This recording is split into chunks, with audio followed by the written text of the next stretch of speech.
If you don't know what to say it as it is. This is one of my favorite advices I've ever received, and it's something I use every single day. Today's video, I wanted to share the best advice I've ever received, and I think you'll find some of these really useful and something you really needed to hear, which I hope you did. And I hope this gives you a new outlook on something, or you perceive something in a different way. I have my top 3 advices, and this is one of them. If you don't know what to say it as it is.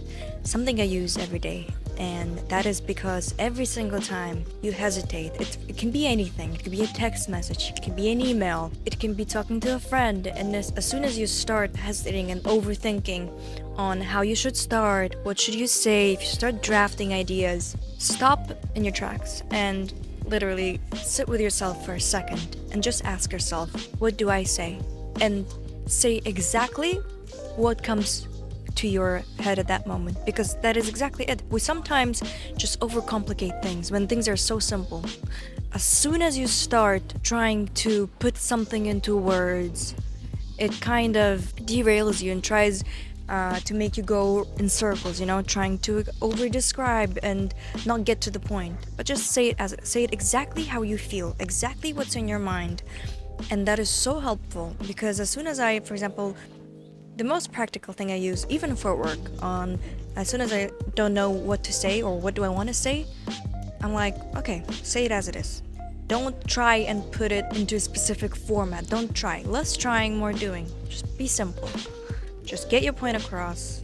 And this is so helpful and useful. Just try this advice. Tell yourself what is it that you want to say. Just say it as it is. It's as simple as that. And until you try, you won't know exactly what I'm talking about. Second advice I want to give you is, how you say if you wanted to, you would. So let's try and apply this same tactic to ourselves. If we wanted to, we would. If I wanted to, I would.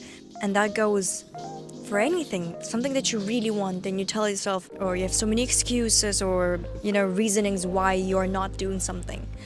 Maybe you just don't want it enough. There's so many ways to justify yourself, but really, I truly believe that there is always a way for anything. There is always a way out.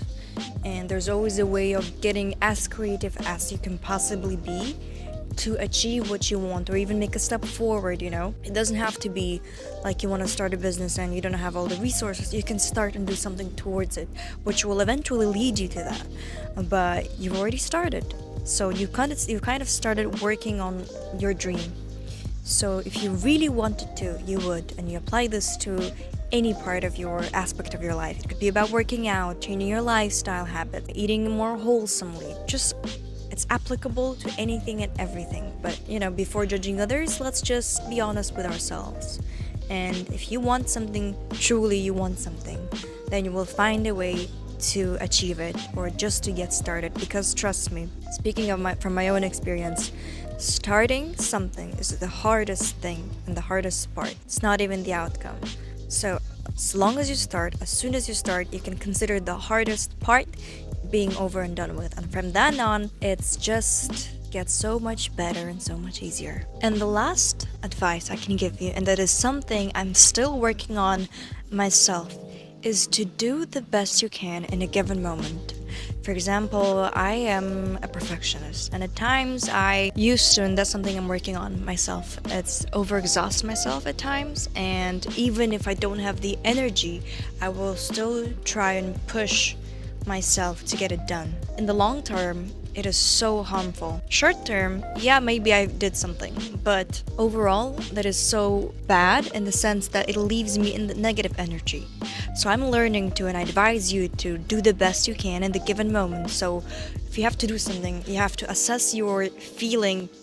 How do you feel right now? How much can you give? How much can you expend without overexpending what you have? So that once finished, once complete, you are not exhausted. You are not in an energy negative state, energy deficient. You could either be still, it's better to be like closer to 0 than be a negative. At least it's best to do something than to do nothing. But also it's best to not burn out. Because yes, you can do it a few times, yeah, but eventually it will lead to a burnout, and it would lead you exhausted and fatigued to the point when you will be obliged to take a long break, which is also not good.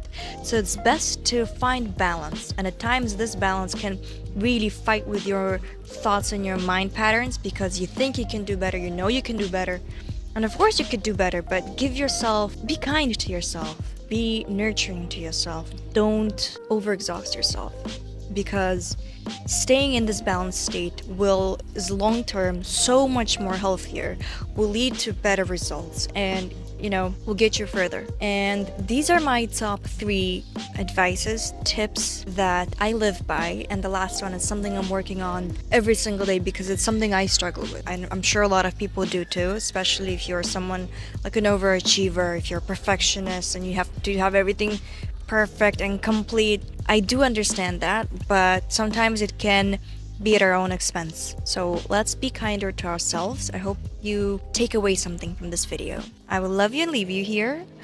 Please give this video a like and a comment if you did enjoy this video, and I will see you in the next one.